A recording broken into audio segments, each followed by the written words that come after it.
Hello and welcome back to Investment Vitals. September 29, 2023 was the deadline to file proofs of claim in the FTX case in our attempt to get our money back from the now infamous crypto exchange FTX.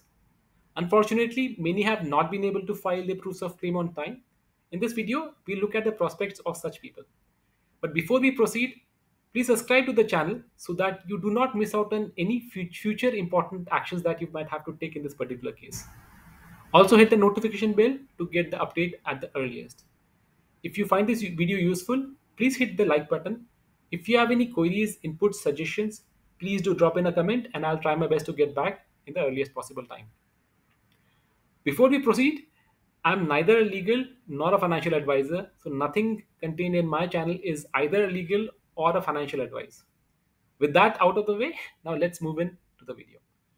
On the screen right now is the email sent by Kroll on 15th of July 2023 from the email ID of ftx@noticing.ra.kroll.com.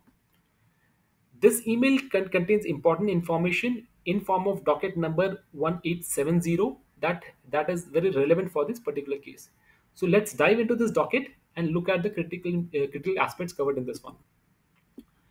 The docket number 1870 is on the screen right now. I'll try to place a link to this document in the comment section in the about this video section, and I would encourage people to go through it.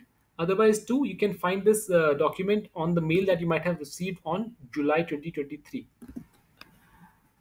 There are various important sections wherein in this document, but I would straight move to document clause number 4, which is most pertinent for this particular video. Clause number 4 governs who need not file a proof of claim. I will read through the section. In my opinion, point number 4B is the most pertinent for most number of people.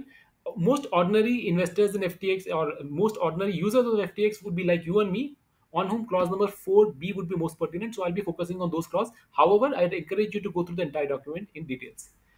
Clause 4B governs who need not file a proof of claim. The clause says you do not need to file a proof of claim for customer claims on or prior to the applicable bar date described in the notice if you are, I move to section B, any entity holding a customer claim whose claim is listed on the schedule filed by the debtors and whose claim is not scheduled as disputed, contingent, or unliquidated, and who does not disagree with the amount or quantity, type, or nature and priority of such customers' claims as set forth in the schedules, and who does not dispute that such customer claim is an obligation only of the specific debtor or FTX exchange against which the customer's claim is scheduled listed in the schedules. Now I'll try to make it simpler for most people. What they're essentially saying is any person whose name is listed in a schedule which was filed by the debtors, which is FTX or the group companies of FTX, which I'll be covering in the later part of this video, and who do not dispute the amount of claim listed in, who agree with the amount of claim listed in that particular schedule, and whose claim is neither disputed nor contingent or marked as unliquidated, most such people would not be required, and also who agree with the counterparty, which is FTX Europe or FTX.com or FTX US, etc. They need not necessarily have to file a customer claim. Well, in that case, an important question that some of you might ask is, then why file a claim for a person who would have been listed in such a schedule? Well, there are certain advantages that are mentioned in the next clause, clause number 5, which is consequences of a failure to file a proof of claim. One of the important consequences of not filing a proof of claim is that such individuals might not get the right to vote at a later date. I'll draw a parallel to the Celsius case, wherein the court had given a voting option to many of the Celsius customers, wherein the customer could choose between getting more crypto, getting equal number of, I mean, proportionate amount of crypto and company shares of the newly floated company, or more number of shares of newly floated company vis-a-vis crypto.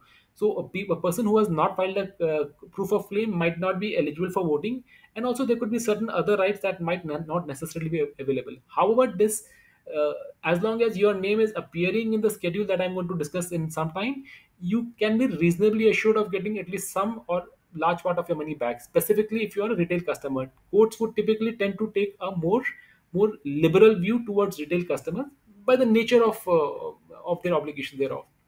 Now, what is important there was before I move to this, uh, there is a link on Crawl's website in which they have listed a lot of customer schedules, lot of schedules from F1 until F19, so on and so forth. Some of which were filed in March, and most others are filed in someone filed March, and most others are filed in June. As you can see from the date mentioned on the right side of the table here,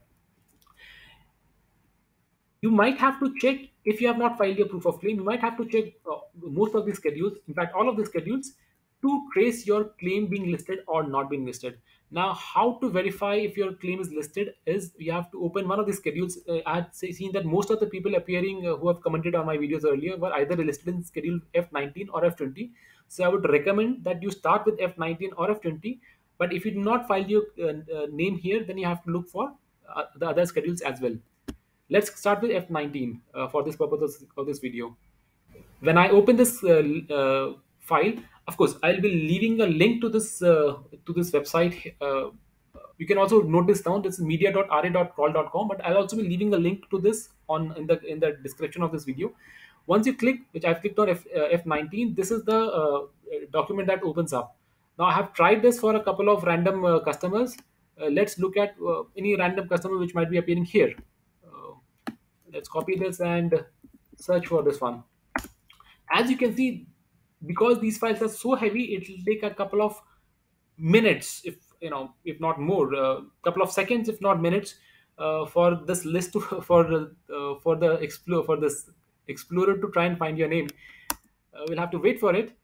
Well, whenever this eventually finds, you have to see if your name is listed, if the crypto balances is correct. If it is correct, then you can reasonably assured of getting some or part of the money back. Like for example, it has found the for this particular customer ID now here, which is appearing. I can't really see it too well, but let's presume that it is this one. Let's presume that this is uh, this one 98. This person had a claim of USD 1045 and USDT around $13,000 equivalent roughly. If this claim is listed fine, this person, even if he has not filed the proof of claim, can be reasonably assured that he still stands a chance. Now, the next question that is pertinent is, what is this customer number here, the code that is to be found. Now, for this, this is a customer code for which I will draw a reference to an email that was sent by Kroll on. I'll expand this a little bit more. It was sent in March 2023. Please check your email for all mails towards the end of March. If not, look at this email ID center, ftx at noticing.ra.crawl.com. This email contains a unique customer ID. I have deleted my private credentials. It contains your unique customer code. You have to search for this particular customer code listed on this email in the annexures that I mentioned some time back. If you are unable to locate this email, then there are certain guidelines that have been mentioned in the website, which is obtaining your unique code, customer code. Again, they have essentially rated it the same thing. They say all customers with net positive account balance have been sent an email with unique customer code, that is account ID. If you have not received this email, please follow the following steps. One, check other folders in your inbox, such as spam or junk, or use the search function in your email to locate the email from crawl, that is ftx noticing at ra.crawl.com. If the second point they mention is, if you know your account balances, visit the crawl website and the customer schedule, identify your account balance on the customer schedule and review your corresponding code. So what they're saying is, either look for this email that I mentioned some time back, or if you are aware of the exact amount of crypto balance you have, then you can go to the schedule and try to find your customer code by backward computing it. And let's hope that your claim is neither contingent nor disputed. I mean, it is a normal claim. If even if you're not able to find it through either of this message, I would recommend that you drop a mail to crawl as well as the customer service of FTX to try and get your customer ID and then look into this schedule. If your name is appearing in the schedule, the probability of you getting your money back increases significantly. Now, I hope this addresses the concern that some of you might have had if you have not been able to find your customer claim in a timely manner. If you find this video useful, Please do like and subscribe like the video, subscribe to the channel, and hit the notification bell to stay updated of the latest action and developments in this case. Please do drop in your comments and queries in the comment section down below, and I'll try my level best to get back at the earliest possible with the best feasible response that I can get on this topic. With that, thank you so much for watching, and I'll be back with you shortly with the next important update as it rolls out. Thank you so much. Bye bye.